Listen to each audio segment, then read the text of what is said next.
Hello, my YouTube family. Welcome back to my another video. So, first of all, Hare Krishna to everyone. कैसे हैं आप सब? उम्मीद करती हूँ आप सब बहुत ही बढ़िया होंगे, स्वस्थ होंगे, मस्त होंगे और एक पॉजिटिविटी के साथ आगे बढ़ने की कोशिश कर रहे होंगे। सो फ्रेंड्स, मैं भी बहुत बढ़िया हूँ और थोड़ा सा पॉजिटिविटी के साथ आगे बढ़ रही हूँ और थोड़ा नहीं, मैं तो बहुत ही ज़्यादा पॉजिटिविटी के साथ आगे बढ़ रही हूँ, क्योंकि बॉडी कभी कहता है कि छोड़ दो सब कुछ, लेकिन मेरा सपने और मेरा माइंडसेट कहता है कि नहीं, अभी रुकने का समय कहाँ है। हमें थोड़ा थोड़ा ही सही, लेकिन हमें तो निरंतर चलते ही रहना है।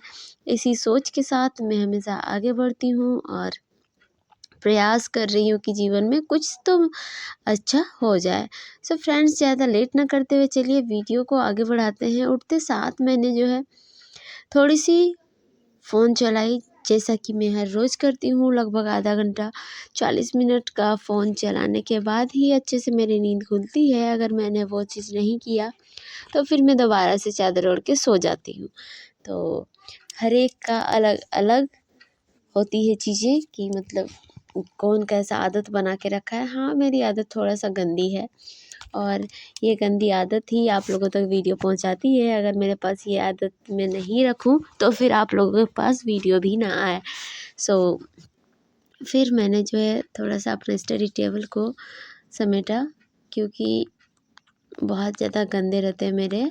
जब काम करती हूँ ना तो सारा चीज़ टेबल के ऊपर ही रख देते हैं, क्योंकि आते जाते वो दिख जाता है तो फिर उसी के ऊपर सारा सामान हम रख देते हैं।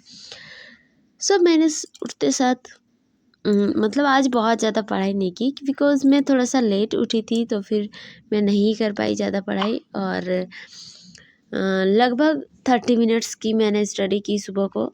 नॉट वेरी मच प्रोडक्टिव, लेकिन हाँ कुछ तो किया। ऐसा नहीं बोल सकते कि हम मैंने कुछ भी नहीं किया, वैसा नहीं है।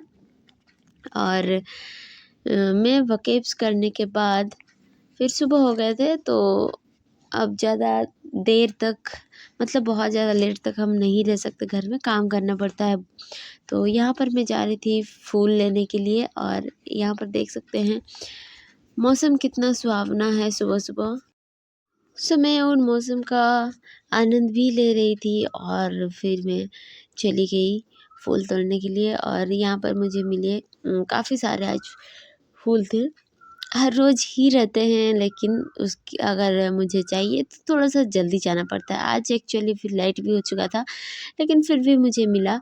तो बस यही है फ्रेंड्स, जब आप मन से शांति पा लेते हो ना, तब आपको जितनी भी आसपास में हलचल मचे जो भी हो वो आपको अफेक्ट नहीं करेंगी, क्योंकि आपको उसके लिए खुद को इतना स्ट्रॉन्ग दिमाग को बनाना पड़ता है कि आप जो सिचुएशन है उसको हैंडल कर सको।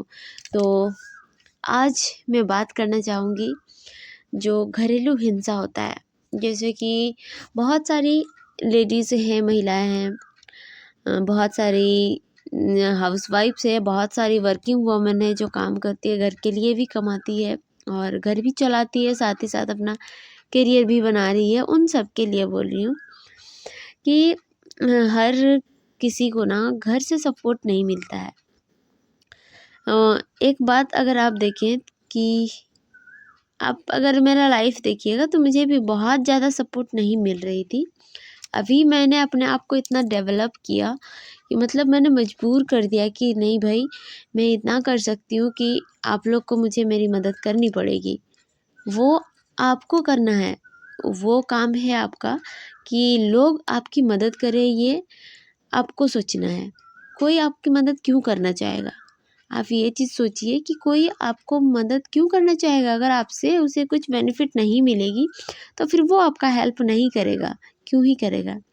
तो इसीलिए आपको ऐसे काम करना पड़ेगा। आपको इस तरह से मतलब सोचना पड़ेगा कि वो लोग मजबूर हो जाए कि नहीं, चलो ये ठीक कर रही है, ये आगे अच्छा कर सकती है। तो ये चीज़ उनको दिमाग में लाने के लिए मजबूर आपको करनी पड़ेगी। आप जैसे भी करें वो आपके ऊपर डिपेंड करता है। आप अगर आप पढ़ाई कर रहे हैं तो फिर मॉक्स वगैरह लगा के आप दिखाइए, समझाइए कि देखिए मैं इतना कर पा रही हूँ, तो फिर आगे मैं और अच्छा कर सकती हूँ। और इसी तरीके से आप कर सकते हैं, जैसे अगर आप कहीं से कुछ कमा पा रहे हैं तो आप बताइए कि मैं इतना कमा पा रही हूँ, तो और एक दिन अगर आप मुझे सपोर्ट करते हैं तो और ज़्यादा कमा पाऊँगी और आपका घर में आपके कुछ योगदान होंगे, वो सारी चीज़ें आपको सोचनी पड़ेगी। तो और रही बात, बहुत कोई क्या ऐसे होता है कि वो उन लोग को जितना समझाए मतलब वो लोग नहीं समझते, घर में ही समझते कुछ नहीं है, सुनाते 10 बात है, ठीक है? तो उनका मैं बोलूँगी कि आपको चुप्पी का सहारा लेना पड़ेगा, क्योंकि अगर आपकी सिचुएशन ऐसी है कि आपके बच्चे भी हैं, आप घर छोड़ भी नहीं सकते और कमाई का ज़रिया भी फ़िलहाल कुछ भी नहीं है, और ऑप्शन एक है कि आप तैयारी कर सकते हैं, एग्ज़ाम वगैरह लिखने के लिए आप अलाउड हैं। और मैं कहूँगी अगर आपको अलाउ नहीं किया जाता है तो आप उसके लिए लड़ जाइए, अपना करियर बनाने के लिए आप झगड़ लीजिए घर में, वो चलेगा, लेकिन अपने आप को आगे बढ़ाने की कोशिश हमेशा करते रहिए, क्योंकि एक दिन ऐसा आएगा ना जब आपको सपोर्ट देने वाला जो आपका सहारा बना हुआ है आज, कहीं ऐसा ना हो जाए कि उसी को कुछ हो गया और फिर आपका हाथ में कुछ भी नहीं रहा, ना आप कहीं से कुछ कमा सकती है और ना ही किसी से मांगने से कोई आपको देगा। तो ये सारी चीज़ें आप दिमाग में सोचिए। आप कम से कम इतना बनिए कि आपको सहारा देने वाला आपके पेरेंट्स, आपके हस्बैंड, आपके जो भी हैं, मतलब जो आपको फ़ाइनेंशियली भी सपोर्ट करते हैं, अगर उन्हें कुछ हो गया तो फिर आप लाइफ में क्या कर पाएँगे? तो इसीलिए आप मेहनत कीजिए, और जो जिसके घर वाले ऐसे सोचते हैं कि चलो तुम जो कर रहा है करो, हम कोई सपोर्ट नहीं करेंगे, तो मुझे लगता है वो आपका बेस्ट है कि आप अपना माइंड पे ये सोच लीजिए कि चलो इसको तो कोई फ़र्क नहीं पड़ता और जो भी मैं कर रही हूँ वो तो सही डायरेक्शन में जा रहे हैं ना। ना ही हम कोई गंदा काम कर रहे हैं, गंदा काम तो कर नहीं रहे हैं, पढ़ाई करना कोई गंदी काम नहीं होती है। तो आप अपने आप को प्रेशर मत दीजिए कि आपके पार्टनर क्या कर रहे हैं। मतलब टेंशन तो होती है अगर आपका पार्टनर का कहीं बाहर रिलेशनशिप होगा या फिर कुछ उस तरह से सिचुएशन होती है, तो फिर बुरा तो ज़रूर लगता है, लेकिन उसके लिए आपको और ज़्यादा स्ट्रॉन्ग बननी चाहिए, क्योंकि जब आप एक माँ बन जाती है ना तो आप घर को छोड़ के कहीं और जाने का उतना नहीं सोच सकते, उस समय ज़्यादातर नहीं सोच सकते जब आपका कमाई ठीक नहीं हो, और ख़ास करके अगर आपका मायके वाले आपका सपोर्ट ना करें तो फिर आप छोड़ के नहीं जा सकते। आपका पति जैसा भी है, आप उन्हीं के साथ आपको गुज़ारा करना पड़ता है। तो मैं नहीं कहूँगी, और हम भारतीय नारियों को तो सिखाया भी जाता है कि हम छोड़ के मतलब अपना घर तोड़ के कहीं बाहर रहना इज़ नॉट गुड। तो मानते हैं वो भी, ठीक है, मतलब बार बार ऐसे तलाक लेके रहना ये भी कोई अच्छी बात नहीं है। अगर हम रिश्ता को थोड़ा सा संभाल सकते हैं तो मेरे हिसाब से संभाल लेना चाहिए। ऊंच नीच सबकी लाइफ में आती है, लेकिन आपको खुद के लिए स्टैंड लेना चाहिए, आगे बढ़ने की कोशिश करनी चाहिए। और मेरे साथ बहुत सारी ऐसी चीज़ें हो चुकी है जिसे मैं फेस करते करते आज यहाँ पर हूँ, और अगर मैं उसी समय हार मान जाती तो मुझे लगता है कि मैं ये इस घर में टिक नहीं पाती। लेकिन खैर एनीवेज़ वो सारी चीज़ यहाँ पर डिस्कस करना ज़रूरी नहीं है। सो गाइज़, अगर आपको मेरा वीडियो अच्छा लगता है तो लाइक कर दीजिएगा। अगर आप पहली बार मेरा वीडियो देख रहे हैं और आपको इस तरह की वीडियो और देखनी है तो प्लीज़ चैनल को सब्सक्राइब करना बिल्कुल मत भूलिएगा, सब्सक्राइब ज़रूर कर लीजिएगा। और कमेंट्स में आप लोग कुछ भी कमेंट कीजिए जिससे मुझे पता चले कि वीडियो आपको अच्छी लग रही है, आप लोगों को और वीडियो चाहिए इस तरह की, और आपको किस चीज़ पे सजेशन चाहिए वो भी मुझे कमेंट कर सकते हैं। मैं अपने तजुर्बे के हिसाब से आप लोगों को समझाने की ज़रूर कोशिश करूँगी, क्योंकि मुझे लगता है मेरी शादी को हो चुके हैं 10 साल और मैं बहुत ज़्यादा तजुर्बे वाली हो गई हूँ। मेरे पास इतना एक्सपीरियंस है कि मैं किसको किस चीज़ पे कैसे डिसीजन लेनी है, मतलब उतना थोड़ा सा गाइड कर सकती हूँ।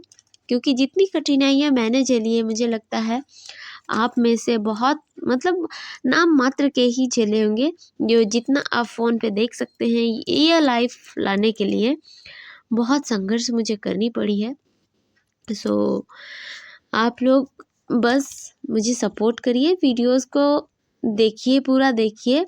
और यहाँ पर आज मैंने जो है योगा स्टार्ट किया, क्योंकि बहुत कोई से सजेशन मिला कि दीदी आप योग प्राणायाम वगैरह करो, आप जल्दी ठीक हो जाओगे। तो इसीलिए मैंने शुरुआत की। तो आज मैंने बस 10 मिनट किए, क्योंकि अब शुरुआत में ना थोड़ा-सा डिफ़िकल्ट लग रहा है। ऐसा नहीं कि मतलब दिख रहा है जितना आसान ना, उतना आसान है नहीं। स्ट्रेचिंग करना वगैरह भी थोड़ा-सा कठिन चीज़ है। तो अब मैं डेली योगा प्रैक्टिस करूँगी और आप लोगों से शेयर भी करूँगी, और धीरे-धीरे आपको बताऊँगी कि इससे मुझे क्या इफ़ेक्ट पड़ रहा है, कितना तक मैं पॉज़िटिव हो पा रही हूँ। वैसे तो मैं पॉज़िटिव हूँ ही, आप लोगों को पता होगा, पॉज़िटिव वाइब मेरे से आती भी होगी, क्योंकि मैं इतना पॉज़िटिव खुद को रखती हूँ ना। क्योंकि अगर आप मेरा घर में आके कभी देखोगे, मेरा माहौल इतना गंदा है घर का, लेकिन फिर भी मैं अपने आप को इतना काम पॉज़िटिव रख पाती हूँ, ये बहुत बड़ी बात है। सो गाइस, पता नहीं मैं बात करते-करते किधर से किधर चली गई, लेकिन हाँ, अगर आपका टॉक्सिक एनवायरनमेंट है आपका घर में, तो प्लीज़ उन सारी चीज़ों को ना चुप रह के टैकल कीजिए। और ज़्यादा अगर आप जवाब देंगे तो फिर आपका झगड़ा और बढ़ेगा। ऊपर से आपका माइंड में टेंशन होगा, वो अलग बात है। तो इसीलिए जो भी टॉक्सिक है, नेगेटिव है आपका घर में, और आपको पता है आप उन लोगों को कुछ नहीं कर सकते, तो आप अपने आप को कंट्रोल कीजिए, अपने आप को शांत रखिए और मेहनत कीजिए, और रिज़ल्ट ऊपर वाले के हाथ पे छोड़ दीजिए, और बस आगे बढ़ने की कोशिश करते रहिए। तो कैसा लगा आपको ये वीडियो, कमेंट में ज़रूर बताइएगा। अगर आपको लाइफ में कुछ भी इस वीडियो से अफ़ेक्ट हुआ है, तो फिर उसके लिए मैं अपने आप को बहुत ही खुशनसीब समझूँगी कि मैं आप लोगों की मदद कर पा रही हूँ। तो बस यहाँ पर फिर हम रेडी हो गए थे स्कूल के लिए, और बाबू आज जाने के लिए तैयार नहीं था, लेकिन ज़बरदस्ती उसे लेके तो जाना है, बिकॉज़ बच्चे का पढ़ाई सबसे ज़्यादा इम्पोर्टेंट है। तो फिर उसको बैठा के हम ज़बरदस्ती ले गए, लेकिन आधा रास्ता में उसको बोले बच्चा चोर का डर देके फिर वो चुप हो गया था। सो बस यही था आज का वीडियो। इसी के साथ मैं आज की वीडियो ख़त्म करती हूँ, और मिलते हैं आपसे नेक्स्ट वीडियो में। तब तक के लिए बाय बाय।